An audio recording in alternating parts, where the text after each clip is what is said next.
Bismillahirrahmanirrahim. Assalamualaikum warahmatullahi wabarakatuh. Bersua dalam berita perdana malam ini, saya Ahmad Nurul Airi Haji Rani. Dan saya Harenti Jematusin. Berita-berita utama malam ini.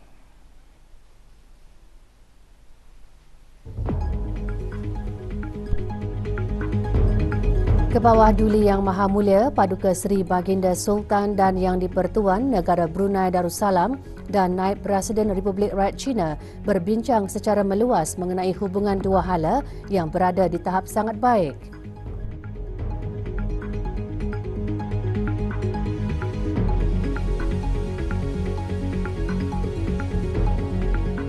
Kebawah Duli Yang Maha Mulia berkenan menghantar titah putusan tahniah berikutan pelantikan Presiden Republik Sosialis Vietnam yang baharu.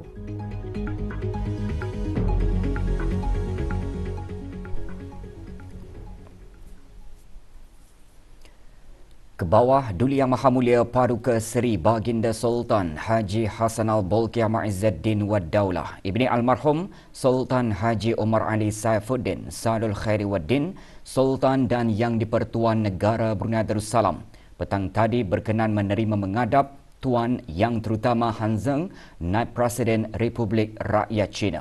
Majlis berlangsung di Istana Nurul Iman.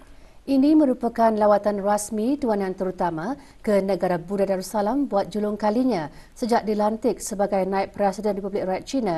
Dengan lawatan ini akan mengesahkan kembali hubungan mesra dan rapat antara dua buah negara. Pada majlis menghadap, Kebawah Duli Yang Maha Mulia dan Tuan Yang Terutama telah berbincang secara meluas mengenai hubungan dua hala yang berada di tahap sangat baik antara negara Brunei Darussalam dan Republik Rakyat China, khususnya dalam bidang perdagangan dan pelaburan, tenaga pertanian dan pertukaran rakyat dengan rakyat, menyentuh hal serantau dan antarabangsa berkepentingan bersama.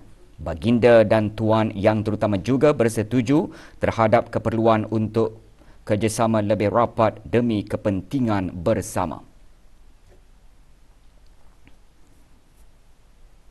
Kebawah Duli Yang Maha Mulia Paduka Seri Baginda Sultan Haji Hassanal Bolkiah Ma'izzuddin Wad Daulah Ibni Almarhum Sultan Haji Omar Ali Saifuddin Sadul Khairi Waddin Sultan dan Yang di-Pertuan Negara Brunei Darussalam berkenan menghantar titah putusan tahniah kepada Tuan Yang Terutama Luang Quang berikutan dengan pelantikannya sebagai Presiden Republik Sosialis Vietnam yang baharu.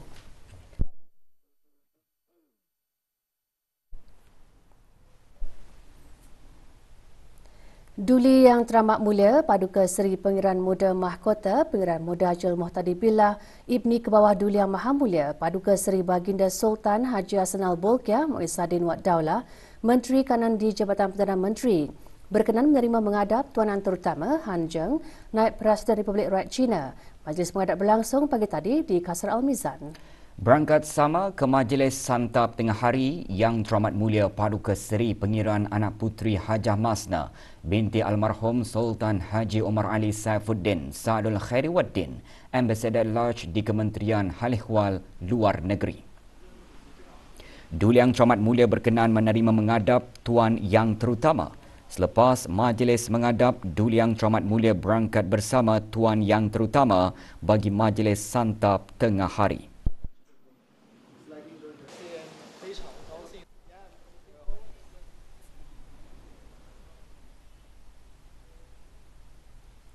Turut hadir semasa majlis menghadap ialah delegasi Republik Rakyat China. Juga hadir Yang Berhormat Datuk Seri Setia Dr. Awang Haji Muhammad Amin Liu bin Abdullah, Menteri di Jabatan Perdana Menteri dan Menteri Kewangan dan Ekonomi kedua. Yang Berhormat Datuk Seri Setia Awang Haji Erwan bin Datuk Pekermajaya Haji Muhammad Yusof, Menteri Hal Luar Negeri kedua, dan Datuk Seri Paduka Awang Muhammad Reza bin Datuk Paduka Haji Muhammad Yunus, Timbalan Menteri di Jabatan Perdana Menteri. Syarikat Pelabuhan Muara MPC menjadi tumpuan lawatan Naib Presiden Republik Rakyat China serta rombongan.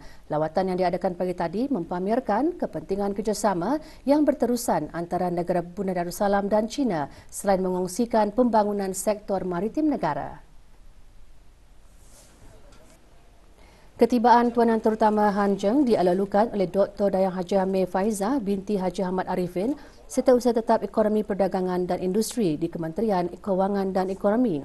Antara yang dikunjungi, terminal kapal persiaran serta gudang beras dan gula yang menggunakan inovasi sistem baharu.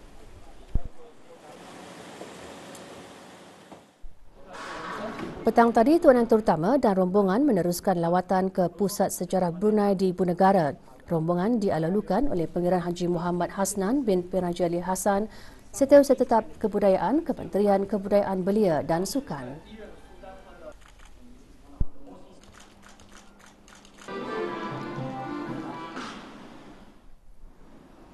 Muzium Alat Kebesaran Diraja juga menjadi tumpuan lawatan. Antara yang dikunjungi beberapa galeri pameran iaitu Pameran Diraja dan Pameran Jubli Perak.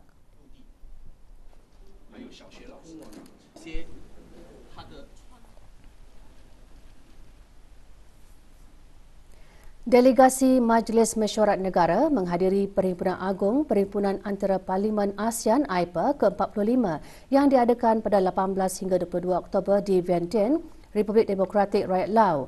Rombongan Negara Pura Darussalam diketuai oleh Yang Berhormat Penduduk Rangkaian Seri Lala Datuk Seri Setia Awang Haji Abdul Rahman bin Datuk Setia Haji Muhammad Taib yang di-Pertua Majlis Mesyuarat Negara. Dalam titah perutusan ke bawah Duli Yang Maha Mulia Paduka Seri Baginda Sultan dan Yang di-Pertuan Negara Brunei Darussalam menekankan kepentingan tema Perhimpunan AIPA yang selaras dengan tema ASEAN Enhancing Connectivity and Resilience dalam meneruskan integrasi, perpaduan dan solidariti ASEAN.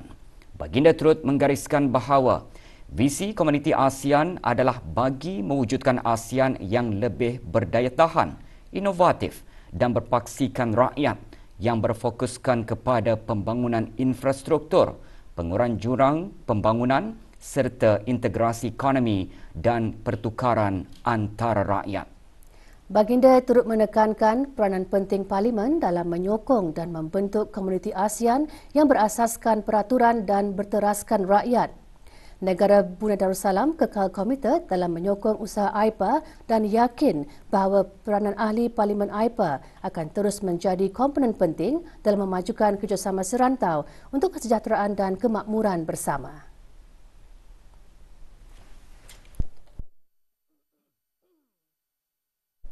Dalam kenyataan negara pada sidang plenari pertama yang di-Pertua Majlis Mesyuarat Negara menekankan kepentingan tema Perhimpunan Agung AIPA ke-45 sejajar dengan visi Pelan Induk Kesaling Hubungan ASEAN 2025 dalam mencapai ASEAN yang saling terhubung dan berintegrasi serta mempromosikan daya saing serta keterangkuman bagi memperkukuh semangat komuniti di ASEAN. Yang Berhormat turut menegaskan Parlimen berperanan dalam menyokong pembangunan infrastruktur, memperkukuh jaringan digital serta menghubungkan rakyat dan ekonomi ASEAN. Yang Berhormat juga menyatakan bahawa Perhimpunan AIPA merupakan landasan penting untuk memperkukuh dialog dan kerjasama serantau yang akan memberi manfaat kepada rakyat ASEAN dan memperkuat kedayantahanan serantau. Yang Berhormat juga menyatakan dengan kesaling hubungan dan pertumbuhan inklusif, ASEAN akan menjadi lebih bersepadu dan mampu menawarkan peluang yang lebih luas kepada rakyatnya.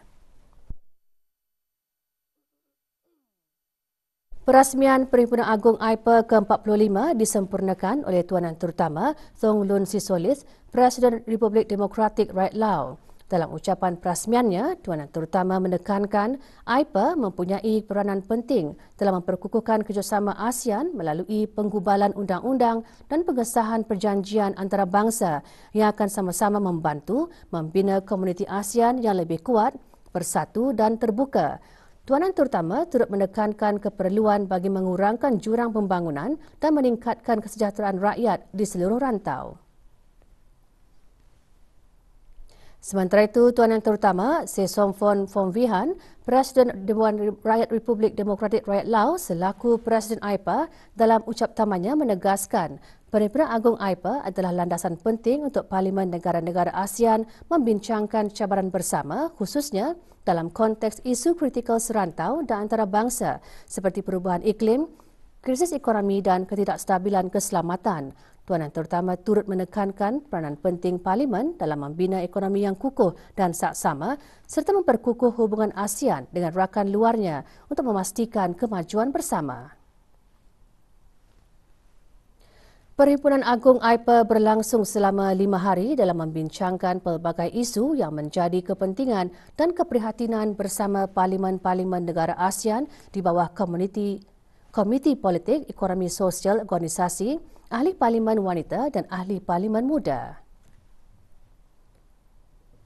Juga menyertai rombongan Dr. Dayang Hajah Huraini binti P. Rangkaya Jaya Setia, Datuk Paduka Awang Haji Hurairah, Jurutulis Majlis Mesyuarat Diraja, Setiausaha Majlis Mesyuarat Menteri-Menteri Kabinet dan Jurutulis Majlis Mesyuarat Negara dan beberapa ahli Majlis Mesyuarat Negara.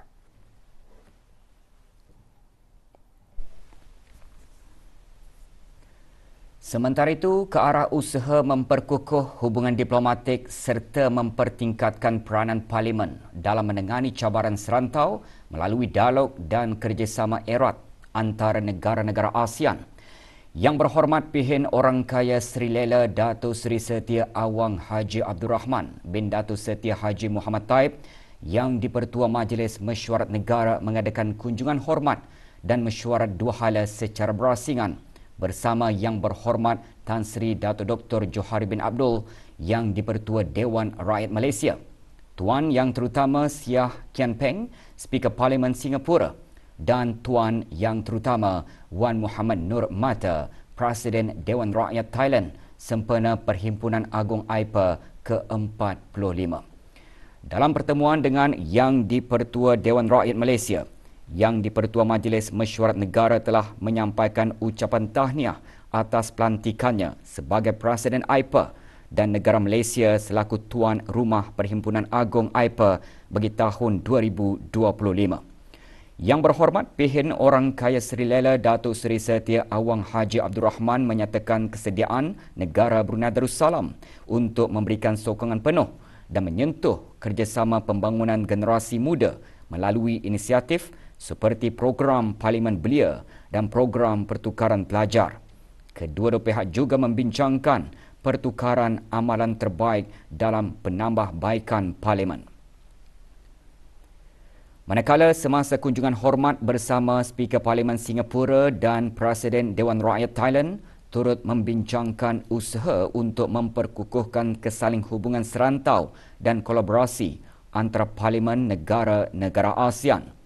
Perbincangan juga menekankan kepentingan untuk terus mempererat hubungan diplomatik dengan fokus kepada pembangunan mampan, kerjasama ekonomi dan inisiatif sosial yang dapat membawa manfaat kepada rakyat di rantau ini. Antara yang hadir, Dr. Dayang Hajah Hurairah binti Pihin Orang Kaya Setia Jaya, Datuk Paduka Awang Haji Hurairah, Jurutulis Majlis Mesyuarat Diraja, Setiausaha Majlis Mesyuarat Menteri-Menteri Kabinet dan Jurutulis Majlis Mesyuarat Negara dan beberapa orang ahli Majlis Mesyuarat Negara.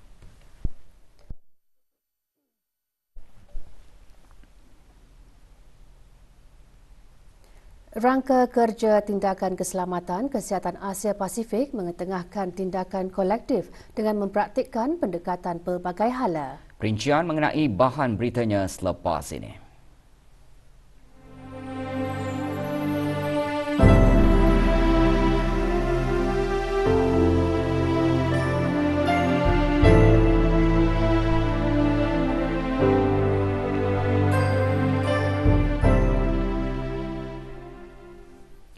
Kementerian Kesihatan komited dalam pembangunan tenaga kerja kesihatan ke arah warga yang berkemahiran dan berkualiti. Ini ditegaskan oleh Menteri Kesihatan semasa menghadiri mesyuarat jawatan kuasa serantau bagi rantau Pasifik Barat ke-75. Mesyuarat berlangsung dari 21 hingga 25 Oktober di Manila, Republik Filipina. Yang Berhormat Dato' Seri Setia Dr. Awang Haji Muhammad Hisham bin Haji Jaafar mengalu-alukan isu kedayatahanan dan kemampanan iklim dalam strategi 5 tahun Pertubuhan Kesihatan Sedunia WHO Rantau Pasifik Barat. Terdahulu dalam ucapan semasa pembukaan mesyuarat, Yang Berhormat selaku pengerusi mesyuarat jawatan kuasa serantau bagi Rantau Pasifik Barat ke-74 melaporkan pencapaian sepanjang tempoh mempengerusikan jawatan kuasa tersebut. Ini termasuk pelulusan Rangka Kerja Tindakan Keselamatan Kesihatan Asia Pasifik, Rangka kerja tersebut mempraktikkan pendekatan pelbagai hala serta menyatukan negara-negara, rakan kongsi dan pihak berkepentingan dalam tindakan kolektif untuk mengukuhkan kapasiti bagi memudahkan implementasi peraturan-peraturan kesihatan antarabangsa.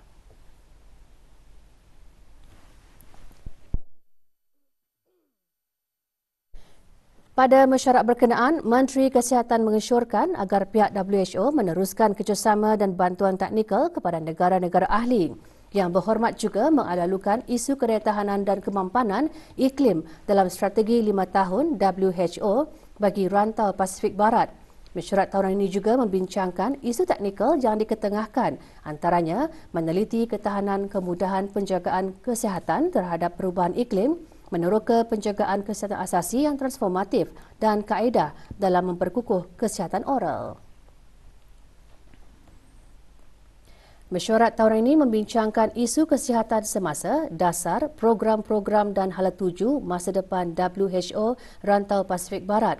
Menteri Kesihatan juga mengadakan perbincangan dua hala bersama Yang Berhormat Datuk Seri Dr. Haji Zulkifli Ahmad, Menteri Kesihatan Malaysia dan Yang Berhormat Dr. Teodoro Harbosa, Setiausaha Kesihatan Republik Filipina bagi membincangkan serta bertukar-tukar pandangan mengenai perkembangan sektor kesihatan di negara masing-masing serta perkembangan pelaksanaan kerjasama dalam bidang kesihatan antara dua buah negara.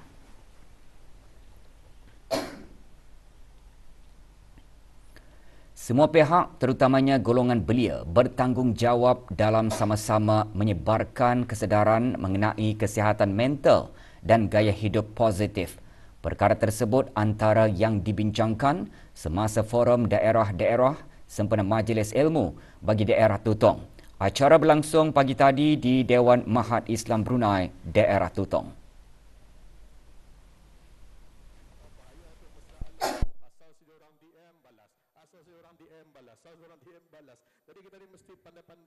Hadir yang berhormat Datin Seri Paduka Dayang Hajah Nur Hashimah binti Haji Muhammad Taib Peguam Negara.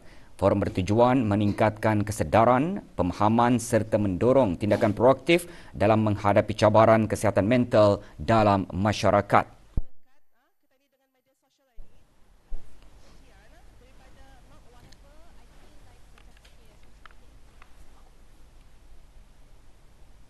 Sebanyak 31 pen darah diperoleh semasa kempen derma darah anjuran kedutaan di Raja Thailand pagi tadi. Kempen dianjurkan dengan kerjasama masyarakat Thailand di negara ini dan Friends of Thailand. Diadakan sempena hari memperingati ke bawah Duli Yang Maha Mulia Raja Bhumibol Adulyadej. Kempen berlangsung di Pusat Pendermaan Darah Jerudong Park Medical Center. Hadir Puanan Terutama Busara Kanchanalai, Duta Besar Istimewa dan Mutlak Thailand ke negara Brunei Darussalam.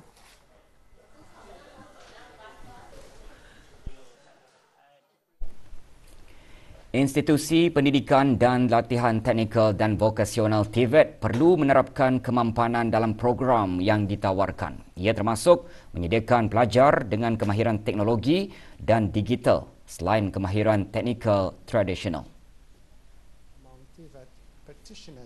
Perkara itu dijelaskan oleh Dr. Awang Haji Azman bin Ahmad, Setiausaha Tetap Pengajian Tinggi Kementerian Pendidikan pada pembukaan mesyuarat Lembaga Tadbir SIMA Voktek ke-35.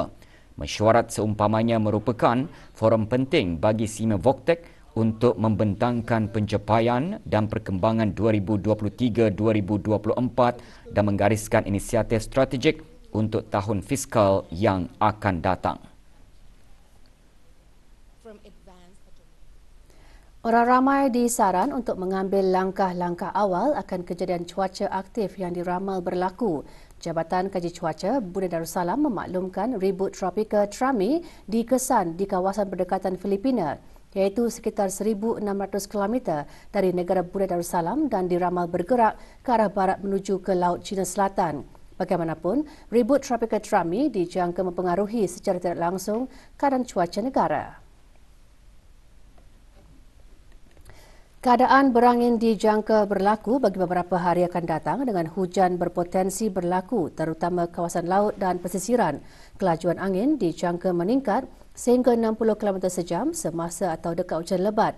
Manakala di perairan Brunei, keadaan laut pada amnya diparas sederhana ke bergelora dengan ketinggian ombak antara 1.2 hingga 2.5 meter. Dalam pada itu, angin kencang boleh menjejaskan struktur-struktur yang tidak kukuh dan meningkatkan risiko pokok tumbang dan atap terbang dan kemungkinan kejadian tanah susur semasa keadaan berangin dan hujan lebat. Risiko banjir kilat juga boleh berlaku terutama di kawasan-kawasan rendah dan mudah banjir serta kawasan berdekatan tebing sungai semasa hujan lebat yang berterusan dan semasa kejadian air pasang. Keadaan laut bergelora adalah berbahaya bagi operasi bot-bot kecil dan sebarang aktiviti rekreasi laut. Kolej Universiti Perguruan Agama Seri Begawan Kupu SB melalui Fakulti Pendidikan dan Sains Kemasyarakatan menganjurkan Majlis Apresiasi Nadi Al-Kawi Al-Amin. Penyampaian anugerah belia cemerlang Kupu SB disempurnakan oleh Profesor Madya Dr. Abdul Nasir bin Haji Abdul Rani, Rais Kupu SB. Juga diadakan penyampaian anugerah Usrah 3B, Bekareh, Bejareh dan Balureh kepada mahasiswa dan mahasiswi dalam pelbagai program. Antara objektif majlis menghargai sumbangan ahli Nadi Al-Kawi Al-Amin, meningkatkan semangat kerjasama serta memberikan inspirasi untuk terus berkhidmat.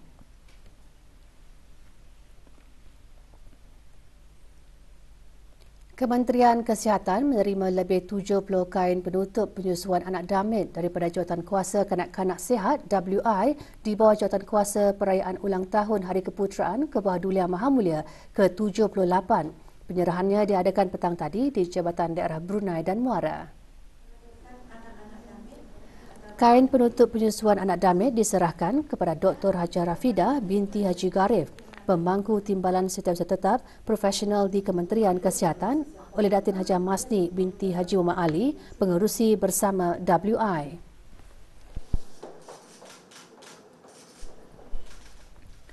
Seorang lelaki warga negara Bangladesh dihadapkan ke mahkamah bagi kesalahan di bawah Akta Imigresen. Nasim Uddin, 30 tahun, dihukum penjara 5 bulan dan 3 kali sebatan kerana tinggal lebih masa di negara ini.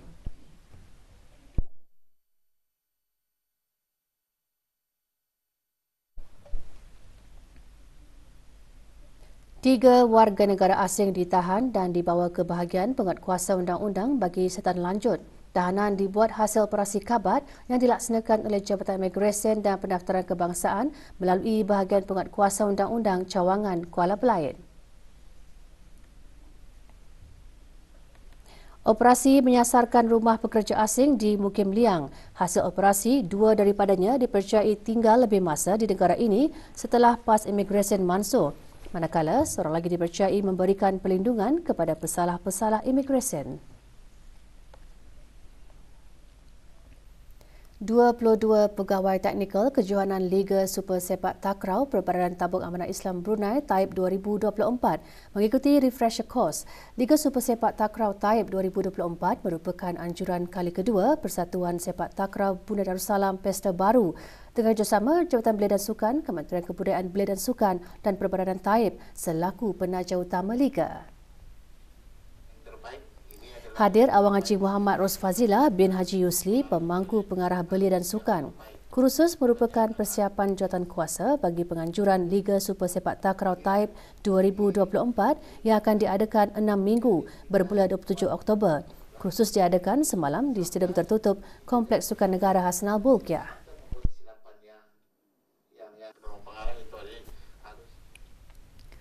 Kelab Rekreasi Liang Lumut mengadakan kejohanan badminton sempena ulang tahun ke-20 penubuhannya. 16 pasukan mengambil bahagian dalam kejohanan itu yang bermula semalam di kelab berkenaan. Peserta terdiri daripada pegawai dan kekitangan beberapa syarikat di daerah Belait.